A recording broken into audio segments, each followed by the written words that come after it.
The Tarot of Deception. How a man unveiled his wife's secrets through cards. The night wrapped the city in a blanket of fog, through which only the occasional drops of streetlight pierced. Silas Warren stepped out of the bar on the corner of Baker Street, feeling slightly annoyed.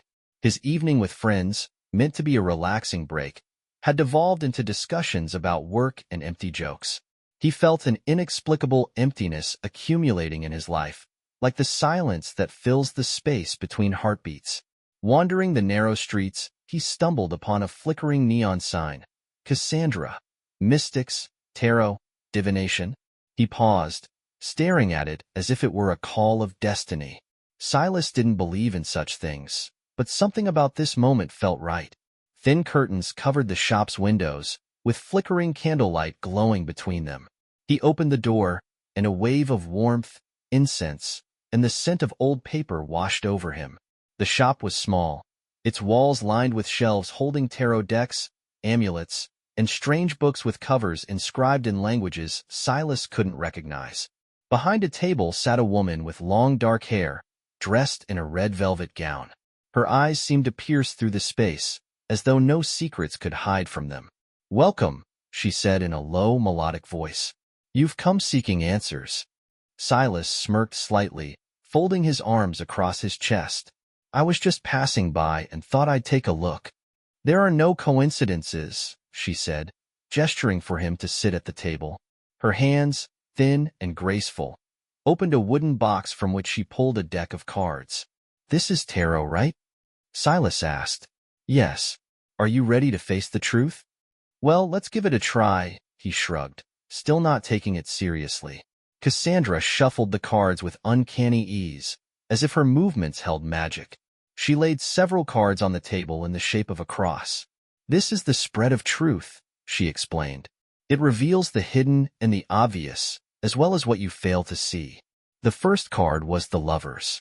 Someone close to you is playing a double game. This card represents a choice between true love and illusion. Silas simply shrugged. The second card was the Magician. This symbolizes manipulation, control, and the exploitation of trust. "There's someone in your life who is playing with your emotions," Cassandra continued, without lifting her gaze. "Someone manipulating me? I doubt it." When the third card, the Tower, fell onto the table, Cassandra lingered on it. "This card speaks of destruction, of endings and beginnings. Everything built on lies will soon collapse." Silas tried to dismiss her words, but something stirred inside him. A lingering suspicion, dormant like a predator waiting for the right moment to strike. "Well, an interesting game," he said, standing up. "The cards don't play games, they reveal. The question is, are you ready to accept their truth?" He left the shop, trying not to dwell on what he'd heard. But Cassandra's words began clinging to his mind like tiny thorns. When Silas returned home, Emery was already asleep. Her dark hair spilled across the pillow, and her face bore the same serenity that had once drawn him to her. But now that serenity felt foreign, even hostile. The next morning, Silas woke earlier than usual and saw Emery preparing for a meeting with friends. Her phone remained on the kitchen counter, and for the first time in a long while, Silas didn't resist the temptation. He entered the passcode he had seen by chance. The messages he uncovered were the first blow. Strange hints, arranged meetings, and then a name, Lauren. It was a name he didn't recognize, but he felt he now had a thread to pull. Silas couldn't take his eyes off the screen. The messages between Emery and this Lauren were filled with peculiar insinuations. The tone was both intimate and professional, as if they communicated on two levels simultaneously. Phrases like, "We need to discuss the next step," or "I feel our sessions are bearing fruit," seemed innocuous. But words like secrecy and meet at 8:30 in the usual place hammered away at his confidence like a sledgehammer. Emery returned to the kitchen just as Silas put the phone back in its place. Her smile was warm, but now Silas saw something unnatural in it, almost artificial. She moved closer and quickly kissed him on the cheek. "I'm running late, darling," she said, throwing her bag over her shoulder. "As always," he muttered, trying not to reveal his unease. When the door closed behind her, Silas got to work. His suspicions were flaring up like dry branches in a fire. Lauren. Who was he? What was the usual place? Silas couldn't stop himself. Searching through the phone took several hours, but he eventually found what he was looking for. Lauren Esther, psychologist and hypnosis specialist, known for his unconventional therapy methods. His website was polished. Photos of him in a stylish suit, a calm, almost hypnotic smile, a list of services and success stories from clients. Silas squinted, studying his face on the screen. It seemed familiar, though he couldn't pinpoint where he might have seen him before. His next step was to discover where Lauren held his sessions. This turned out to be easier than he expected. Lauren's office address was listed on his website, a large office in the city center, hardly the setting for a modest psychology practice. The next evening, when Emery mentioned she had another meeting with friends, Silas decided to act. He began following her. Her car smoothly navigated through the city traffic before stopping at a tall building with a marble-clad facade. Silas parked a bit further away, trying not to draw attention. He watched as Emery entered the building, her figure disappearing behind the glass doors. Facing the building, he felt fear and anger mix in his chest. Something about the situation felt surreal. Why was Emery hiding these meetings? Why hadn't she mentioned anything about hypnotherapy? He decided to wait. Time dragged on endlessly, but after an hour, the building's doors opened again, and Emery emerged with Lauren. Silas saw Lauren lean toward her, touching her hand, as if there were an invisible pact between them. Silas gripped the steering wheel so tightly his fingers turned white. The scene before him spoke volumes. Emery had been lying to him, and this Lauren was more than just a psychologist. The next few days, he spent gathering information. Silas discovered that Lauren had a reputation not only as a psychologist, but also as someone who often worked with women experiencing emotional problems. Men whose wives had been his clients left comments online that sounded more like warnings. Something in Emery's behavior had changed. She became even more secretive, often distracted, and her eyes avoided Silas's. One day, when she came home, she tried to hide a notebook that was lying on the kitchen table. When she went to take a shower, Silas couldn't resist. He opened the notebook and saw notes about her progress in therapy with Lauren. But there were other details too. Strange symbols, drawings resembling tarot cards, and fragments of text that looked more like mantras. This was the last straw. He decided to visit Cassandra. The shop greeted him once again with warmth and the scent of incense. Cassandra seemed to be expecting him. Her calm expression shifted when she saw him. "You've brought questions," she said, gesturing for him to sit. "And I hope you have answers," he replied. Cassandra silently took out the same tarot deck. This time, she shuffled the cards more slowly, with focus. The first card was death. "This isn't the end in the literal sense," she explained. "It's a symbol of transformation, letting go of the old." The second card was the Emperor. "Your truth is closer than you think, but to find it, you must take control into your own hands." When the third card, Judgment, fell onto the table, Cassandra paused. "This is the final act. The cards say the answer will reveal itself to you, but you must be ready to act." Silas sat silently, staring at the cards. He didn't know whether to believe all of this, but deep down, he felt the words aligned with his instincts. He left the shop with newfound determination. He needed to uncover the whole truth. But now he knew that wouldn't be enough. He wouldn't just uncover it. He would make Emery and Lauren pay for their lies. Silas didn't sleep all night. He sat in the darkness of his study, listening to the old clock strike every hour, as if emphasizing his indecision. But now, there was no doubt left. Emery wasn't alone in this. Her lies went far deeper than he had imagined, and Lauren played a key role in them. The next morning, he prepared as if for battle. A simple suit, an ordinary shirt, nothing flashy, but his eyes burned with resolve. As he left the house, he barely noticed the faint smile Emery gave him as she saw him off. She had no idea her time was running out. Lauren's office was far too perfect. Elegant decor, dim lighting that created an atmosphere of calm. Silas had made an appointment under a different name, pretending to be a client in need of help. The receptionist led him to a room where Lauren sat in a plush chair, as if it were his throne. "Mr. Harris," Lauren greeted warmly, extending his hand. His voice was calm, almost melodic. "How can I help you?" Silas feigned hesitation, sighing and looking slightly nervous. "I've heard about your methods," he began. "I feel lost in life." Lauren smiled and nodded, inviting him to sit. "You'll find peace here," he said, launching into a standard monologue about trust and therapy. But Silas watched him closely, looking for cracks in this perfect facade. During the session, Lauren attempted to ease him into a light trance. Silas played the role of a compliant patient, but his focus was on the details. Bookshelves hidden among decorative plants, a desk with notes Lauren hurriedly stashed away when Silas entered. After the session, Silas thanked Lauren and left the office, but he didn't go far.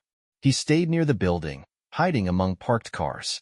Hours later, Lauren emerged, got into his expensive car, and drove off. Silas followed him, maintaining a safe distance.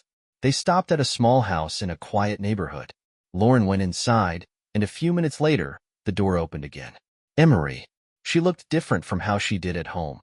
She wore a light dress Silas had never seen before, and her demeanor seemed freer, more uninhibited. Silas felt rage boiling inside him, but he held it back. He couldn't afford impulsiveness, not now. He knew they needed time to reveal all their cards. The following days, Silas spent gathering more evidence.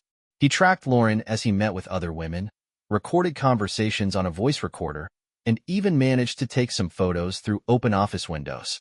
It turned out Lauren was manipulating his clients, using hypnosis to get them to open up entirely. But the biggest shock came when Silas stumbled upon a notebook Lauren had left in his car. Inside were names and dates, including Emery's. In addition, the notes contained short remarks resembling psychological reports, but interspersed with strange symbols that resembled ancient magical signs. Silas turned to Cassandra once more. "This isn't just lies," he said, laying out his findings before her. "This is something more, something darker." Cassandra studied the notes in silence, her expression grave. "These symbols," she began, gently touching one of the pages. "These aren't modern techniques. This resembles ancient practices of mind manipulation, something between magic and psychology." "What does that mean?" he asked, barely able to contain himself. "It means Lauren isn't just using hypnosis. He's subjugating his clients, exploiting their vulnerabilities," she said, meeting his eyes. "And your wife is just one of many." Silas sat quietly, trying to organize his thoughts. He felt he was on the brink of something extraordinary. "What do I do?" he asked at last. Cassandra paused, then pulled out another tarot deck. "Let's ask the cards," she said. When the final card fell onto the table, her gaze darkened. "The Wheel of Fortune," she said softly. "Your fate will change, but only you can decide how." That night, Silas gathered all the evidence. Photos, recordings, everything that could expose Lauren. But he wasn't planning to simply hand it over to the police. He wanted Emery to see the truth, to understand that her lies had cost them everything. He invited her to dinner at their favorite restaurant, pretending he wanted to reconcile. All evening, he was attentive, even tender, though his soul burned inside. After dessert, he pulled his phone from his pocket and showed her a photo. "Do you want to explain this?" he asked calmly.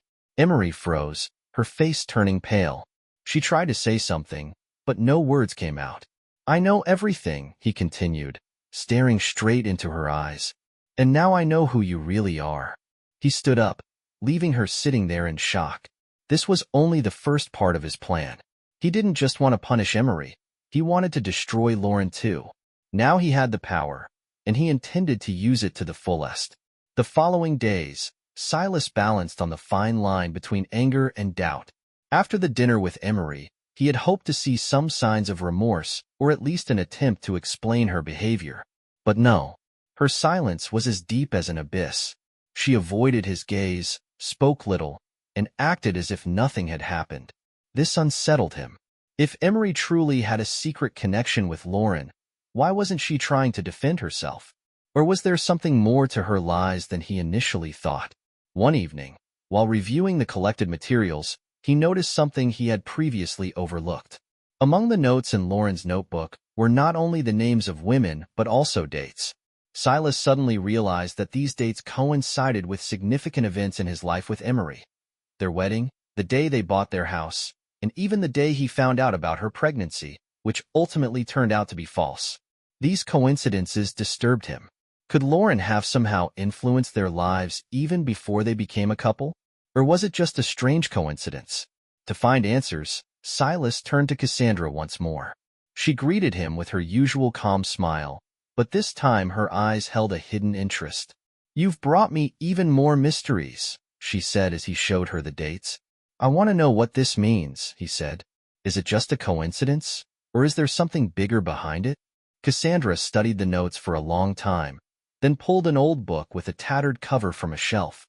She flipped through a few pages until she found what she was looking for. "This is a calendar of signs," she explained.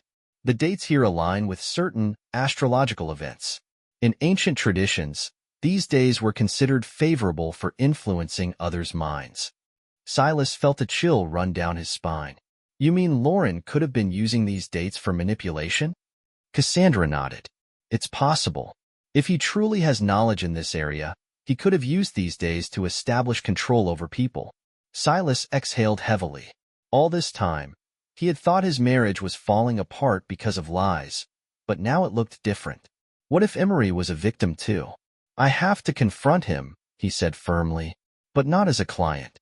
I want him to reveal his true motives." Cassandra raised a cautionary hand. "Be careful, Silas. People like Lauren are always one step ahead." He thanked her and went home. Now his thoughts were focused on one thing: how to make Lauren expose himself. The next day, he found an envelope in his mailbox. It had no return address or stamps. Inside was a single sheet of paper with the message: "You don't know everything, but that can change. Meet me at Granville Park, by the old fountain, tonight at 8 p.m. Silas was stunned. Who could know about his investigation? Was it a trap or an offer of help? At 8 p.m., he stood by the fountain, peering into the darkness. The city was calm, with only the streetlights casting a dim glow over the paths. "You came," a voice said behind him. He turned to see a tall woman with deep eyes and short chestnut hair. She looked as though she knew more about him than he did about himself. "Who are you?" he asked. "My name is Alicia," she said. "I was one of Lauren's clients." She told him how Lauren had exploited her trust. At first, it had been ordinary therapy sessions, but over time, he began to put her into trances and use her memories against her. She lost her family, friends, and even her job before realizing that Lauren had been manipulating her for his own gain. "You're not the first to try to expose him," she said. "But everyone who's tried either disappeared or gave up the fight." Silas remained silent. His thoughts churned with the new information. "Why did you come to me?" he finally asked. "Because you have something others didn't," Alicia said. "You're inside his game, and if you play carefully, you can destroy it from within." She handed him a small flash drive. "This contains everything I managed to gather about him," she explained. "But be prepared. The truth may be worse than you imagine." Silas returned home and immediately opened the files on the flash drive. There were records of other clients of Lauren, excerpts from his private conversations, and even videos of him performing strange rituals with tarot cards. But the biggest shock came at the end. One of the files contained a video of Emery. She was sitting in front of Lauren as he held her hand and repeated words that sounded like an incantation. "You will forget everything you've seen. You will believe only me." Silas felt his hands trembling. He closed the laptop and leaned back against the wall. Now he knew Emery wasn't just a traitor. She was part of the game Lauren was playing with him, using her as a tool. But why? And what role did they have planned for him in all of this? Silas realized this was only the beginning. Silas couldn't sleep. He sat on the edge of the bed, his heart beating faster than usual, his mind swirling with chaos. Emery, Lauren, those mysterious videos. It all seemed like pieces of a larger, darker plan. And while he had gathered a mountain of evidence, none of it answered the most pressing question. Why? What was behind the manipulation of his life? That night, Silas decided to meet Alicia again. He trusted her. She was one of the few who knew the truth. But when he arrived at her house, she wasn't there. He rang the doorbell, knocked, but no one answered. Minutes passed, and his nerves snapped. He called her mobile, but her phone was turned off. It was only then that Silas realized he had fallen into another trap. He felt as though he was just beginning to grasp what was happening, but every step, every decision, seemed to lead to a new mystery. He turned to Cassandra. She was his only ally in this tangled world, and though she had warned him of the danger, he could no longer act blindly. Cassandra met him with her characteristic expression, calm but with a deep doubt in her eyes. "This seems more like manipulation than just a conspiracy," she said, examining the recordings and videos from the flash drive he had brought. "Lauren may only be part of a bigger game. If we consider that all of this is just the surface, we're only getting closer to the real answer." Silas stayed silent. He felt himself sinking deeper into this dark tunnel. It now seemed as if he was uncovering only fragments of what was happening, while other parts remained invisible, hidden like dark waters beneath a sheet of ice. What if Lauren isn't alone? What if there's someone else behind all this? Silas asked, knowing her insight would help him make sense of the situation. Cassandra paused, her gaze fixed on the video. She carefully pressed the play button, rewatching the footage of Lauren and Emery sitting at the table, repeating strange, unintelligible phrases. Amid all the scenes, something caught her attention. "This is more than just hypnosis," she said after a few minutes of silence. "This is a ritual. Not ordinary hypnosis, but an ancient ritual of influence, combining astrology, tarot, and perhaps even magic." "What does that mean?" Silas asked, feeling his chest tighten. He couldn't stay still any longer. "It's not just mind manipulation," Cassandra continued. "It's a method of creating dependency, a psychological trap. And what you think about Lauren may only be part of the plan." She paused the video, her expression growing serious. "You're not alone in this game, Silas. Lauren may be just a middleman for something much bigger. I feel there's someone else pulling the strings. And it's not just the clients he manipulates." As Silas sat beside her, he realized he knew nothing about what was happening around him. This was a grand game, and he was merely a pawn on the chessboard. But who was orchestrating this game? Hours later, as darkness fell, Cassandra received a call. She glanced at the screen and answered grimly. "It's her," she said after hanging up. "Emery wants to meet you. She wants to explain why everything happened the way it did." Silas wasn't ready for the meeting, but he couldn't refuse. He went to the location she had specified, an old library he had heard of but never visited. It was remote, with dark windows that hung like remnants of a forgotten time. When he entered, the interior was quiet, cold, and dark. The only light came from tiny lamps protruding from the walls. Emery sat in a dark corner, illuminated by a faint light. Her gaze seemed distant and impenetrable. When she lifted her head and saw Silas, her eyes gleamed, not with joy, but with a mix of fear and regret. "You came," she said softly, her voice not matching her usual demeanor. She seemed more like someone trying to escape from something than the composed person who usually controlled the situation. "You can't hide anything anymore, Emery," Silas said, stepping closer to her. His voice was firm, but inside, his heart clenched. This wasn't just a meeting. He stood on the verge of revelation, but what he might learn could change everything. Emery raised her hands and rubbed her eyes as if preparing to say something important. "I didn't want this, Silas," she said quietly, "but I had no choice." These words stopped Silas in his tracks. He had been waiting for answers, but not like this. Could she be more than just a victim? What else was hidden in this story? Silas sat across from Emery, and every word she spoke, every glance she gave, raised more questions than answers. Her eyes, so familiar yet so distant, reflected a recent turmoil that he could only imagine.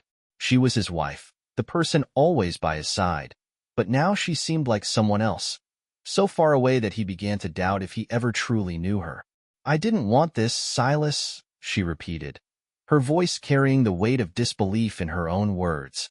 Silas glanced at her hands, nervously clutching one another. She was being honest, but it wasn't enough. Her attempts at justification, her string of meaningless phrases, it all seemed hollow. Something was missing. "You had no choice?" he asked, his patience wearing thin. "What do you mean?" She fell silent for a few seconds, her gaze lost as if searching for where to begin. Then, as though summoning her courage, she lifted her head and spoke softly. Lauren, he isn't just a man, Silas. He's not just a therapist or a psychologist. He isn't from this reality. Her words landed like a portal opening to another world. A world where everything appeared different, where the boundaries between real and imagined blurred. Silas froze, his mind struggling to process what he had just heard. What do you mean? He asked, his voice low as though afraid to utter even a fraction of this absurdity. He isn't just a man with the gift of manipulation. He possesses knowledge that shouldn't exist in our time, Emery said, each word laying another brick in the wall of her secrecy. Tarot, hypnosis, witchcraft, these are only parts of what he does. All of it serves a greater purpose, Silas. And I was just one part of his plan. His heart sank as he felt like a pawn in a vast game whose rules he didn't understand. Just yesterday, he thought he knew everything about his wife, but now, every word she spoke seemed like a step into a dark and unfamiliar territory. And what is this plan? He asked, struggling to maintain his composure. I was chosen, Emery replied, her voice distant as if she were speaking to someone else. Lauren was looking for someone to be his intermediary in this world, for this ritual. I was meant to bridge two worlds, the human world and the one beyond. At first, it seemed innocent. His methods felt as natural as any therapy I'd ever received. But over time, I realized it wasn't just that. Every step he took, every gesture, was part of a plan I couldn't comprehend. And the more I learned, the more trapped I became. Silas felt cold sweat trickle down his back. Everything he had seen until now began to take on a different meaning. Lauren was more than a manipulator and a betrayer. He was the key to something far darker, something that could alter not only Silas's life but the lives of all who fell under his power. You were his pawn? Silas asked, his voice strained with anger and pain. And you didn't tell me? Emery shrugged, her eyes glistening with unshed tears. It wasn't so much regret as the realization of the helplessness that had brought her to this moment. I didn't know, Silas, she said, her voice barely audible.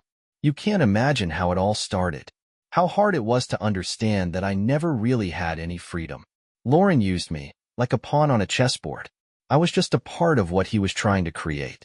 I can't even say if I was truly myself back then. Silas closed his eyes, his mind struggling to absorb all this information. Yet in his heart, a spark of hope lingered. If all this were true, maybe he could still change something. He couldn't just abandon his wife, even if she had been part of this dark game. Why didn't you just leave him? He asked, disbelief coloring his tone. You could have done something. I tried, she said, but he was stronger. He controlled my thoughts, my feelings. And yet, I found a way to break free. But I had to do it gradually. And I knew it would hurt, that you'd have to go through it too, to understand what had happened. She fell silent, and for a few seconds, the room was engulfed in stillness. Silas looked at her, unsure if he could ever forgive everything she had done, or if this was just the beginning of what he needed to endure to uncover the truth. But one thing was clear.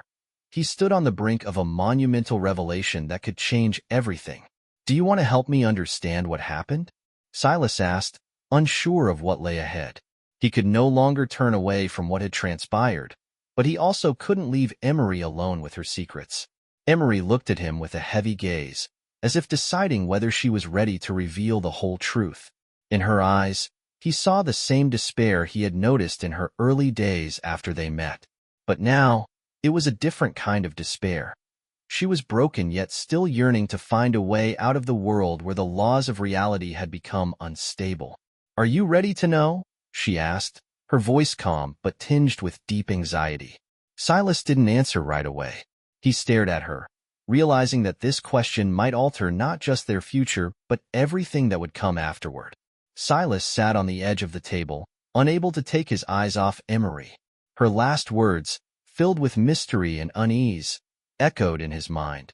He tried to find some sense in everything that had happened, but the more he tried to piece his thoughts together, the more he realized this story was deeper and more complex than he could have imagined. Emery remained silent, waiting for him to take the next step. She was no longer the strong-willed woman he once knew, the one who could handle anything life threw at her. Now, she was vulnerable. Every movement, every glance seemed as taut as a guitar string on the verge of snapping. "You're telling me this isn't a coincidence?" Silas asked, struggling to organize his thoughts. His voice carried a hint of hopelessness, as if he was bracing for another revelation that would once again upend everything he trusted. Emery nodded, but couldn't meet his gaze. She lowered her eyes, as though confronted by a shadow from her past that she could no longer hide. "I can't explain everything at once," she said quietly. "But believe me, you don't understand what Lauren really is. He's more than just a man. He's not just a betrayer or manipulator. He's part of something much darker. I tried to find a way out, but now, I can't hide it any longer." Silas felt his heart race, his mind filling with new questions. Lauren. The name had become synonymous with betrayal and manipulation for him. Yet the more he heard, the more he felt that behind this betrayal lay something far greater than he could have imagined. "You're saying he's part of something bigger. What is this bigger?" he asked, trying to keep his voice steady, though he quickly realized his words sounded more like a command than a question. Emery licked her lips and looked up at him again. Her gaze now held not just pain but fear. "He's a mediator," she said. "Lauren is connected to a whole circle of people. They work with things you can't even dream of. They don't use tarot to simply see the future. They use it to manipulate reality. I was part of this circle and I couldn't refuse." Silas didn't look away. He tried to understand what she was trying to tell him. Tarot? Manipulating reality? It sounded like madness, yet somehow, it also felt entirely plausible in this world that increasingly seemed foreign to him. You're saying everything that happened wasn't a coincidence? That you were part of something I can't even begin to imagine?" His voice grew uncertain. He realized she was serious, but his mind resisted accepting her words. Emery stood up and began pacing the room. Her movements were slow, almost trance-like. Silas watched her, feeling an unfamiliar fear creep into his heart. "This isn't just deception, Silas. It's not just manipulation of your emotions. Everything we do, everything we experience, it's all part of a larger game in which we're pawns. Lauren isn't the end of it. He's just a mediator between two worlds, and there are others who control this process, who hold the real power." Silas couldn't breathe. He stood there, listening to her as if in a dream. His mind couldn't grasp what she was saying. He wanted to understand, but it was all so tangled that it only made things more confusing. "And now what?" he finally asked, his voice reflecting the helplessness he felt inside. Emery stopped, took a deep breath, and looked him in the eye. "You have to make a choice, Silas. This isn't something I can decide for you. I was dragged into this, but you can step away from this game. You have the chance to avoid becoming part of this circle. I know you're afraid, and I understand your doubts, but you can't just leave things as they are." Silas closed his eyes and shook his head. He felt his entire world starting to fall apart. His perception of Lauren, his wife, his everything.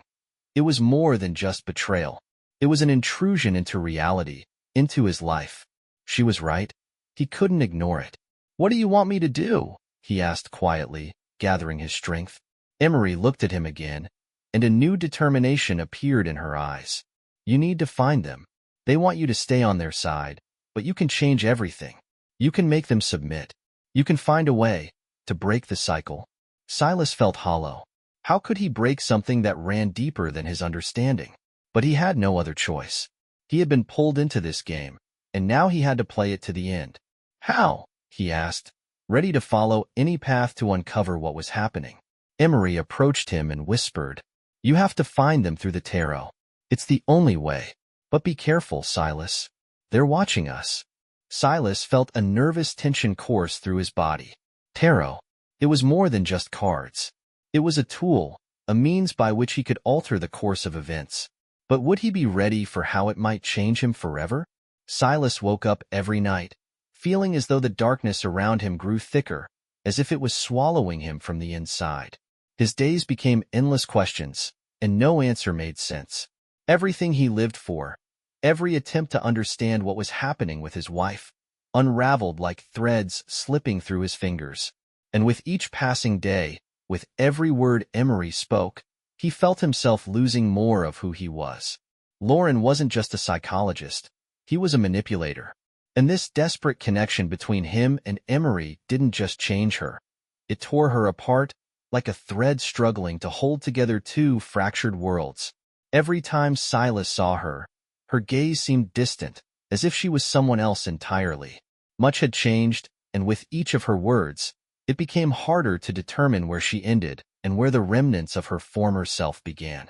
He tried to find her, but every time he thought he was close, another piece of her story emerged, another fragment of the puzzle that made him doubt every move, every glance she made. Emery grew quieter, retreating further into her thoughts. Sometimes her behavior became so strange that Silas felt like he was in an observation room, searching for a single clue that she was still the woman he once loved. She was no longer the woman he had known. Her voice carried an unexplainable anxiety, and sometimes even a muted pain, as if she herself couldn't comprehend what was happening to her. One evening, after a long day, Silas returned home to find a candle burning in her room. Emery sat at a table, her face hidden in shadows, her hands nervously moving over something Silas couldn't immediately make out. She was deeply engrossed, her eyes fixed on a space that seemed to hold something not meant for him. "What are you doing?" he asked, trying to mask his surprise. Emery turned her head, and her gaze was filled with fear, not directed at him but at something within herself, as though she was searching for a way to save herself. I have to do this, Silas," she said, her voice trembling, as though she was battling something within. Silas took a step closer, and her hands clutched the cards before her. Tarot. It was the same deck she had mentioned earlier.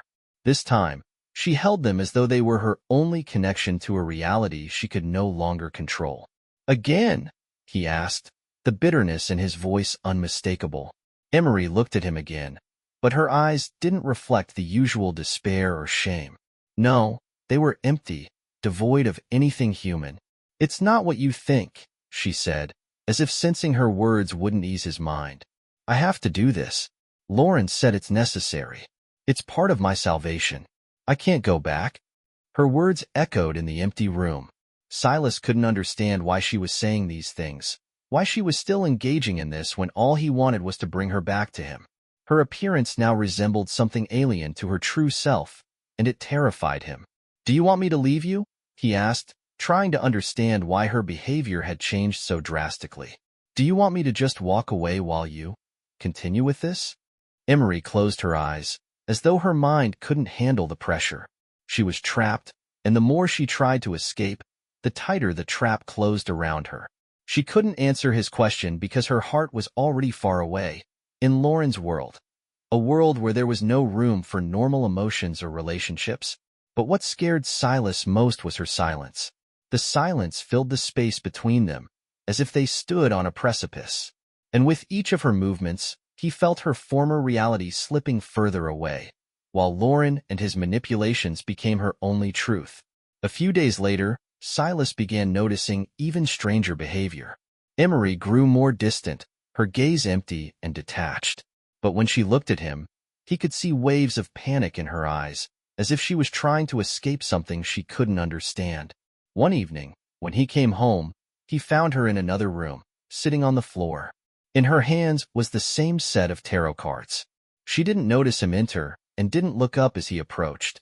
"Emery," Silas said softly, stepping toward her. "What are you doing? This again? Don't you see it's destroying us?" She didn't respond, only lowered her head and pulled another card from the deck. It was the darkest card he had ever seen in his life, death.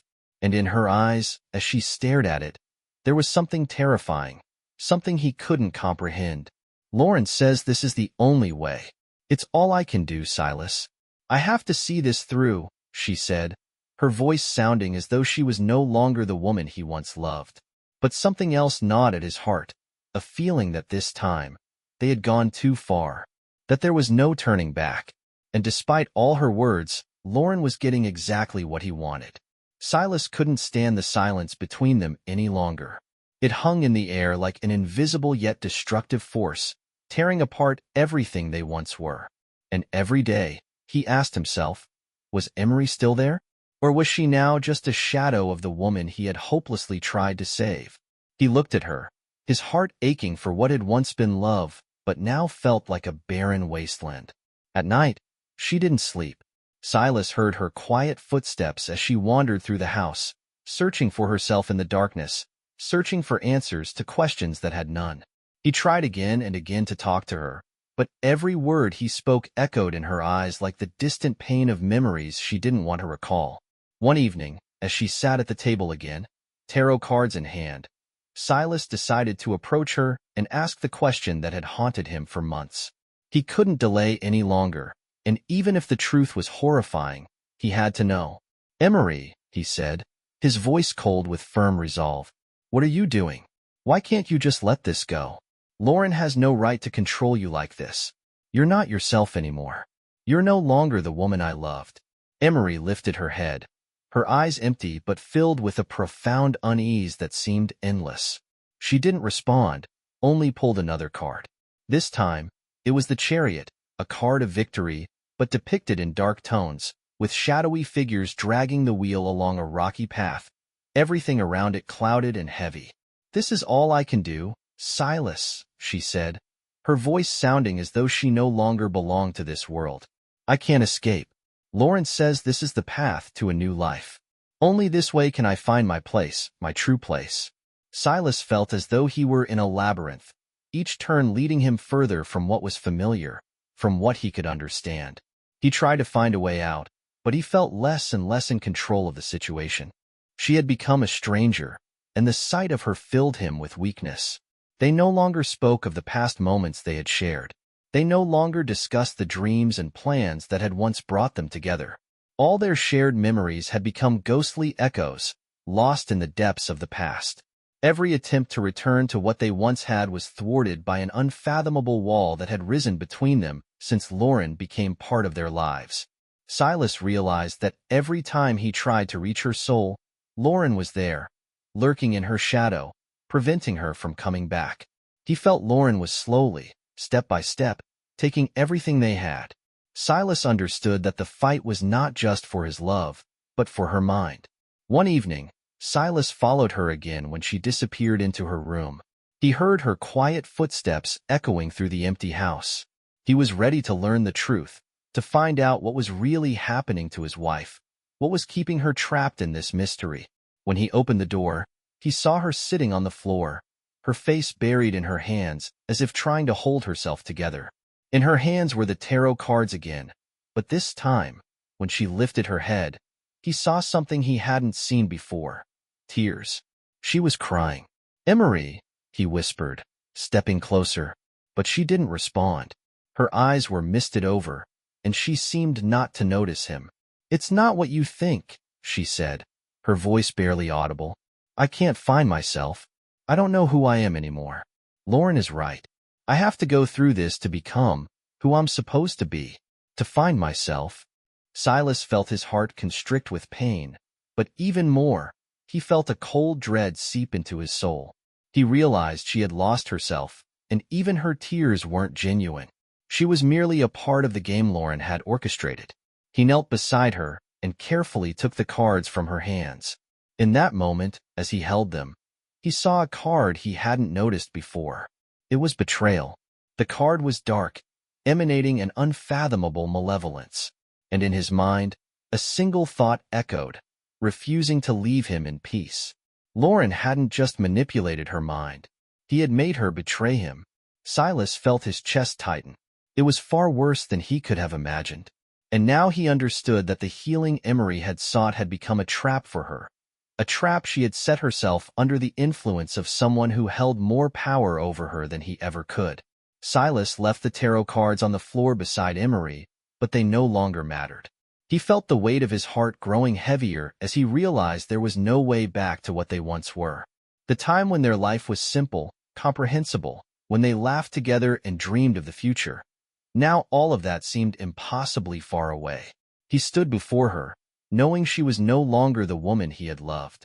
Instead, She had become a piece in a game he could no longer win. Emery, with her vacant stare, sat on the floor as though nothing had happened. She seemed incapable of understanding what was going on around her, as if the world they once shared no longer existed. There was longing in her eyes, but not for him. It was a longing for something greater than their love, for something he couldn't comprehend.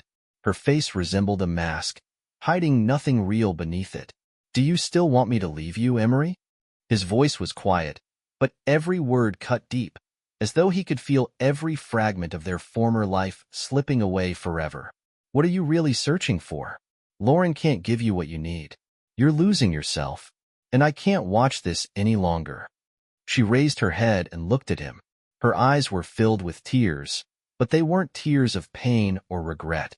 They were tears of hopelessness, as though she had already lost everything and could no longer see any point in trying to return. In her gaze, there was only fear. The fear of losing even more, and the fear of having long since lost control of her life. "I can't explain it, Silas," she whispered, her voice full of despair. "Lauren said it's necessary. I can't just let it go. I don't know who I am anymore." Her words weighed on him like an unbearable burden. They sounded as though she had already lost the ability to find her way back. She had long since given herself over to something that could destroy her, and he felt parts of her fading away, as if she were slowly but inevitably losing herself. Silas sank down beside her, exhausted. He didn't know what else to say. Every movement, every word seemed futile because he couldn't bring her back. She was no longer the same, and he couldn't change that. But one thing he knew for certain: this wasn't her choice. She was ensnared by Lauren's manipulations, dragged into an abyss, and now he faced a choice. Leave her in this man's shadow or do whatever it took to save her, even if it meant attempting the impossible. "I love you," he said, his voice breaking like a thread about to snap. "I've always loved you, Emery, but I can't stay here and watch you destroy yourself." She didn't respond, only lowered her head. Her hands still clutched the tarot cards, which had become more than just tools for divination. They had become her last tether to a reality she tried to hold on to but released further with every attempt. Silas stood and walked to the door. His heart felt heavy, but he knew he couldn't stay. He couldn't remain with someone who was no longer his Emery. As he walked away, he felt her gaze following him. He didn't turn back because he knew there was no return from this darkness. The days he returned home after that felt different. Empty. The silence that filled the space was unbearable. He didn't know if he would ever come back to the woman he had loved. Lauren and his manipulations had become a dark shadow hanging over their lives, and neither of them could escape the trap. Silas felt his heart breaking at the thought of losing her, but he also understood that the only thing he could do was leave her in the world she had chosen, even if it meant surrendering her to Lauren. He didn't know what the future held, but he could no longer be her savior. Her path, once shared, was now hers alone. Emery remained in the darkness, in a world she could no longer control. She sank deeper into this endless cycle of manipulation, unable to break free. And perhaps that was what she truly feared, that she might never find her way out. Silas left her behind, but his soul remained with her in the world that was no longer theirs. He walked away, knowing a part of his heart would always belong to the woman she once was. She was more than just his wife. She was his world. And even if her world had been destroyed, he couldn't forget who she had been to him before Lauren changed her. Late one night, Silas returned home, each step echoing in his chest like he was treading into an unseen trap. The days had become endless for him. He could no longer watch Emery walk this path twisted by Lauren, dissolving into him, her soul drifting further away. But today, he felt something had changed. He found her letters. Letters she had kept secret. Letters that contained more than words. They held the confirmation of what he had feared. He walked to the table where Emery usually left her belongings and saw them. 3 thin sheets hidden beneath other papers. The letters were handwritten in dark black ink, and each of them carried echoes of what he hadn't understood until now. As he read those words, his heart grew heavier. He realized Lauren wasn't just her psychologist and manipulator. She had betrayed him. He could feel it. But it wasn't just a feeling. It was clear confirmation that shattered everything he thought he knew about the two of them. Lauren wasn't just a part of her life as a consultant or mentor. Their relationship extended far beyond professionalism. Silas clutched the letters in his hands as his mind tried to process what had happened. He had seen Emery gradually lose herself, giving pieces of her soul to someone else, and now he had undeniable proof. She had been unfaithful. Bitterness filled him like never before. A bitterness mingled with anger. All the love he had felt for her now seemed worthless, as she had become part of a lie, part of what was tearing them apart. He returned to her room, where she still sat, as if nothing had changed. But he knew everything had changed. She was no longer the woman he had loved. He approached her, holding the letters in his hands, and for the first time in a long while, his voice carried no tenderness, only firm resolve. "Emery," he said, his voice low but resolute. "I know the truth. I know what you did, and I know why it happened." She raised her eyes, and her face showed no shock or surprise. She simply looked at him, and in her gaze, there was only emptiness. She could no longer hide from what she had done. Everything she had kept hidden was now laid bare. "You thought I wouldn't find out?" he said through gritted teeth, refusing to believe she could betray him so easily. "Lauren isn't just your psychologist. He's more than that. I saw your letters, Emery. I saw how you gave yourself to him, how you gradually lost me." Her eyes flickered briefly, but she said nothing. There was nothing she could say to justify her actions. Silas felt his heart breaking over what he had discovered in those letters. He couldn't believe she had been with him but, in truth, belonged to someone else. "You have no right to tell me how to live, Silas," she said, her voice indifferent as though she had long since accepted what had happened. "You can't judge me. I have the right to seek my happiness too, and I can't live in the shadow of what once was anymore." Her words didn't touch him or evoke any emotion. All he felt now was the desire to close this chapter. He could no longer be a part of her life. But he knew that while she would remain in his heart, he could never forgive her for this betrayal. She was no longer the woman he had loved. And since nothing had changed, he decided to take the final step. "I'm leaving you, Emery. I can't stay with you anymore." His words sounded like a cold sentence that severed everything that remained between them. "You chose this path. You chose Lauren. And I will no longer be part of this game." She remained silent, simply staring at him as though her mind couldn't fully grasp what was happening. She could no longer deny what had occurred.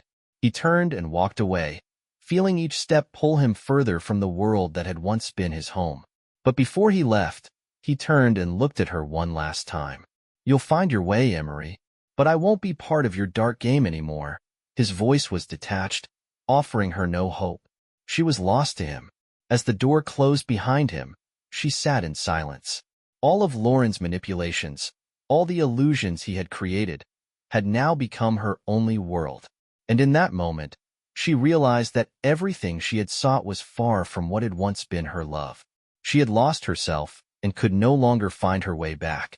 Silas wasn't ready to forgive. He left to let her remain in the world she had chosen. And though his heart was heavy with her betrayal, he felt no pity for her. He knew that, in the end, it was her choice. If she had lost him, it was only because of her decisions.